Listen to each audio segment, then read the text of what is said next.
kita baca ya di KUHP pasal 112 sampai 116 lah yang mengatur soal pembocoran rahasia negara. Pasal tersebut dimaksudkan terkait dengan sistem pertahanan dan keamanan. Itu dibahas dalam bab terkait pertahanan dan keamanan negara. Apa bedanya pelanggaran HAM berat dengan kejahatan berat? Sederhana.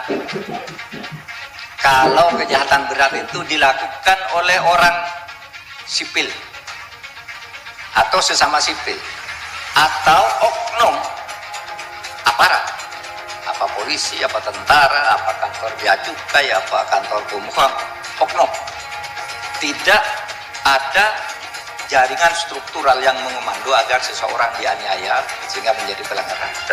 Dan Prabowo Erlangga sambil mengambil langkah-langkah yang menolak atau bahkan menghilangkan kesempatan peluang Anies Baswedan dan AHY. Nah, ini menurut saya serius karena seharusnya setiap orang punya kesempatan untuk punya preferensi siapa capresnya termasuk presiden. Ya. Tentunya Bapak Presiden tidak ingin ada pihak yang merasa tersinggung, apalagi ini partai politik. Bapak Presiden itu kan mandat konstitusinya 2 kali 5 tahun, Pak. Tapi kalau partai itu kan punya mandat yang lain gitu. Jadi jangan sampai ada perasaan sakit hati yang nantinya dalam jangka panjang akan merugikan rakyat kita. Dan saya bukan informasi yang rahasia atau bersumber dari MK. Jadi hari ini tadi saya lebih tegaskan lagi bahwa sumber yang saya dapat bukan dari MK. Karena itu tidak ada pembocoran rahasia negara. Memenuhi syarat untuk direspons oleh polisi karena kan termasuk pembocoran rahasia ya yang tidak boleh dibuka ke publik, apalagi MK-nya sendiri memang belum rapat. Dianggap bocorkan rahasia negara dan sebar fitnah, Polri didesak tangkap SBY dan Denny Indrayana. Suara.com.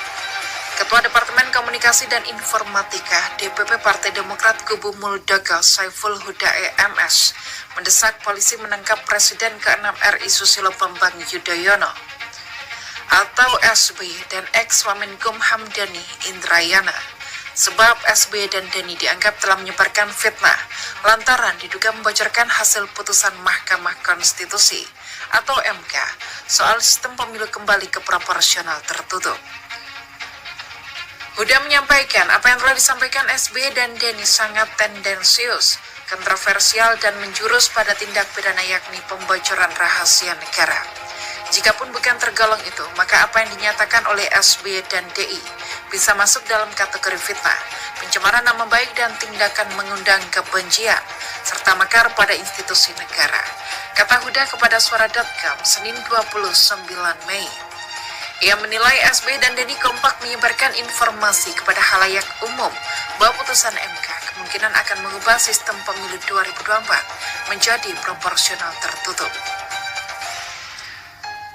Kemudian juga kedua tokoh tersebut dianggap telah menuding KPK akan dihadiahi gratifikasi perpanjangan jabatan 1 tahun jika KPK berhasil melakukan tukar guling kasus beberapa oknum pejabat Mahkamah Agung atau MA yang terlibat skandal korupsi atau mafia peradilan dan mau bersedia memenangkan peninjauan kembali Kubu Muldoko. Menurutnya, Menko Polhukam Mahfud MD sudah bereaksi tegas bahwa polisi harus segera menyelidiki sumber A1 pernyataan Denny. Sumber A1 pernyataan Denny agar tidak menjadi spekulasi yang mengandung fitnah. Karena terlepas benar tidaknya info tersebut, jika benar ada pejabat MK yang melakukannya sebelum hal itu diumumkan ke publik, maka bagi Menko Polhukam itu juga sudah masuk pada ranah pidana, yakni pembocoran rahasia negara.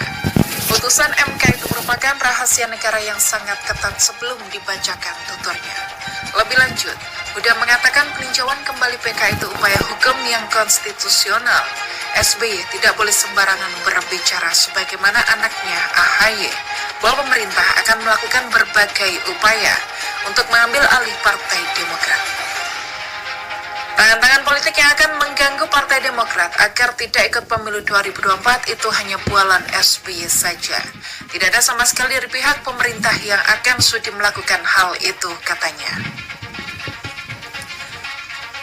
Untuk itu, Huda menyatakan SBY dan Denny Indrayana telah melakukan tindak pidana berupa pembocoran rahasia negara yang menjurus pada fitnah dan pencemaran nama baik yang sangat keji. Maka kami mohon pada pihak kepolisian agar segera menangkap SBY dan DI lalu segera memprosesnya secara hukum. Sepakat dengan SBY, negara ini bukan penganut hukum rimba. Maka SBY dan DI serta oknum pejabat MK harus segera ditangkap dan diproses hukum, ujar dia. Bocoran putusan MK sebelumnya, mantan Wamenkumham Denny Indrayana mengklaim mendapat informasi soal putusan Mahkamah Konstitusi atau MK terkait sistem pemilu legislatif yang akan kembali ke sistem proporsional tertutup atau coblos partai. Pagi ini saya mendapatkan informasi penting, MK akan memutuskan pemilu legislatif kembali ke sistem proporsional tertutup, kembali memilih tanda gambar partai saja, kata Denny, lewat cuitan di akun Twitternya @DennyIndrayana Minggu 28 Mei. Dalam cuitannya, Denny juga sempat menyinggung soal sumbernya di Mahkamah Konstitusi. Meski tidak menjawab dengan gamblang, Denny memastikan sumbernya bukan Hakim Konstitusi. Menanggapi hal itu, Mahkamah Konstitusi buka suara terkait isu kebocoran hasil putusan terkait sistem pemilu.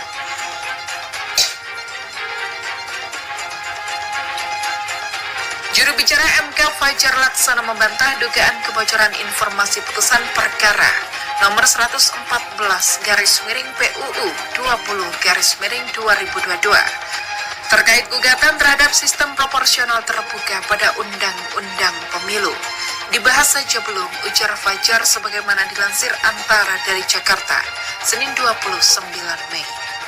Fajar menjelaskan bahwa berdasarkan sidang pada Selasa 23 Mei, para pihak akan menyerahkan kesimpulan kepada Majelis Hakim Konstitusi paling lambat pada 31 Mei 2023 pukul 11.00 waktu Indonesia Barat.